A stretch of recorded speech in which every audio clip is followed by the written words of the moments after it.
በትግራይ ክልል ዳግም የፖለቲካ ፍጥጫ ነግሷል። የፕሪቶሪያው ሰላም ስምምነት አደጋ ላይ ነው።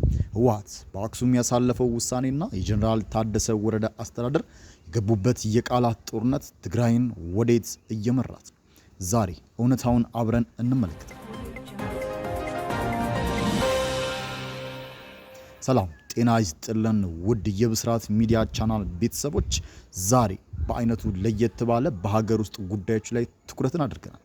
በትግራይ ክልል ፖለቲካዊ እንቅስቃሴ ዙሪያ እጅግ ትኩስና አነጋጋሪ መረጃዎችን ይዘላችሁ ቀርበናል። በተለይም በህወሓት ማዕከላዊ ኮሚቴና በትግራይ ክልል ጊዜያዊ አስተዳደር መካከል የተፈጠረው ግልጽ ክፍፍል ለክልሉ ሰላም ምን ትርጉም አለው?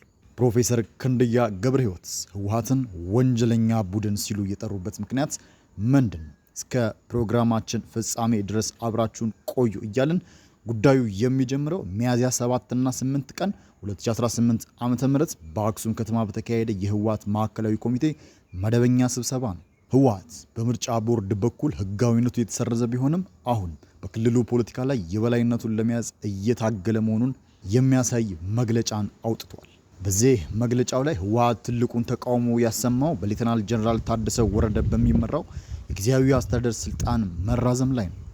የፌዴራል መንግስቱ የጊዜያዊ አስተዳደሩን የስራ ዘመን ማራዘሙ ህወሓት የነጠላ ውሳኔና ከፓርቲው እውቅና ውጭ የተደረገ ሲል ኮንኖታል። እዚህ ጋር ልብ በሉ፣ ህወሓት አሁንም ራሱን እንደ ብቸኛ የትግራይ ክልል ህዝብ ወኪል እያየ ነው።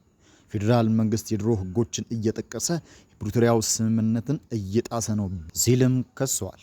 ምናልባት ከሁሉ በላይ አነጋጋሪው የህወሓት ውሳኔ በ2012 ዓ.ም የተመረጠው የትግራይ ክልል ምክር ቤት ወደ ስራው እንዲመለስ መወሰኑ ነው። በወቅቱ የፌዴራል መንግስት ህገወጥ ብሎ የፈረጀውና ለሰሜኑ ጦርነት አንዱ መነሻ የነበረው ያ ምርጫ ዛሬ በህወሓት ዘንድ እንደገና ህያው ተደርጓል። ህወሓት ምን ይላል?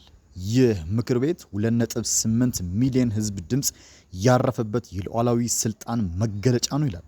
ይህ ማለት ደግሞ አሁን ያለው በፕሪቶሪያው ስምምነት የተቋቋመው ጊዜያዊ አስተዳደር አወቃቀር በቀጥታ የሚገዳደር ውሳኔ ነው።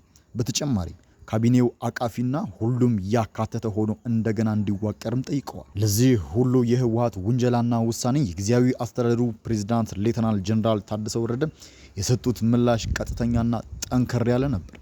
ጀነራሉ በሰጡት መግለጫ ህወሓት የስልጣን መራዘሙን አልቀበልም የማለት መብት አለው፣ ነገር ግን አንተ ከፌዴራል መንግስት ስልጣኑን አልቀበልም በል የማለት ስልጣን ግን የለውም ብለዋል። ይህ የሚያሳየው በጊዜያዊ አስተዳደሩና በህወሓት አመራሮች መካከል ያለው ጥልቅ የስልጣን ሽኩቻ ነው። ባለፉት ጥቂት ቀናት በማህበራዊ ሚዲያ በተለይም በውጭ ሀገር በሚገኙ የህወሓት ደጋፊ ሚዲያዎች ጀነራል ታደሰ መቀለን ለቀው አዲስ አበባ ገብተዋል የሚል ወሬ በስፋት ተናፍሶ ነበር። ይህ ወሬ ህዝቡን ግራ ለማጋባት የታለመም ይመስላል። ሆኖም ግን ፕሬዝዳንቱ እሁድ ሚያዝያ 11 ቀን በመቀለ ተገኝተው ከስፖርተኞችና ከኪነ ጥበብ ባለሙያዎች ጋር ውይይት ሲያደርጉ እንደነበር መረጃዎች ያሳያሉ። ጀነራሉ መደበኛ ስራቸውን እያከናወኑ መሆኑና መቀለ እንደሚገኙም ታውቋል።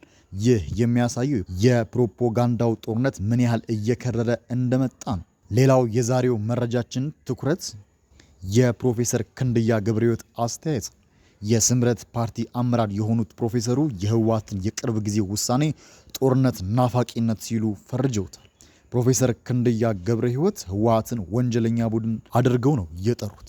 ይህ ቡድን ክልላዊ አስተዳደሩን ለማፍረስና ከጎረቤት ሀገራት ጋር ህገወጥ ግንኙነትን ለማጠናከር እየሰራ ነውም ብለዋል። ፕሮፌሰሩ አክለውም የህወሓት እንቅስቃሴ የፕሪቶሪያው ስምምነት ውድቅ የሚያደርግና የክልሉን ደካማ ሰላም ለአደጋ የሚጋልጥ ነው ብለዋል። እነዚህ ጦርነት ናፋቂዎች የኛን እጣ ፋንታ እንዲወስኑ እስከተፈቀደላቸው ድረስ ሰላም አይኖርም የሚለው ሀያል ንግግራቸው በብዙዎች ዘንድ ትኩረትን የሳበ ሆኗል። ክቡራትና ክቡራን ውድ የቻናላችን ቤተሰቦች፣ በትግራይ ክልል አሁን የምናየው ሁኔታ እጅግ አሳሳቢ ነው። በአንድ በኩል በፕሪቶሪያው ስምምነት መሰረት ሰላምን ለማስፈን የሚሞክር ጊዜያዊ አስተዳደር አለ። በሌላ በኩል ደግሞ የቀድሞውን የበላይነት ለመመለስ የሚታገል ህወሓት አለ። የ2012ቱ ምክር ቤት እንዲመለስ መወሰኑ በፌዴራል መንግስትና በክልሉ መካከል ዳግም ፍጥጫ ሊቀሰቅስ ይችላል የሚለው ጥያቄ ታሳቢ ተደርጎ የጊዜያዊ አስተዳደሩ እና የህወሓት መቃቃርስ ወደ ምን ደረጃ ሊያመራ ይችላል?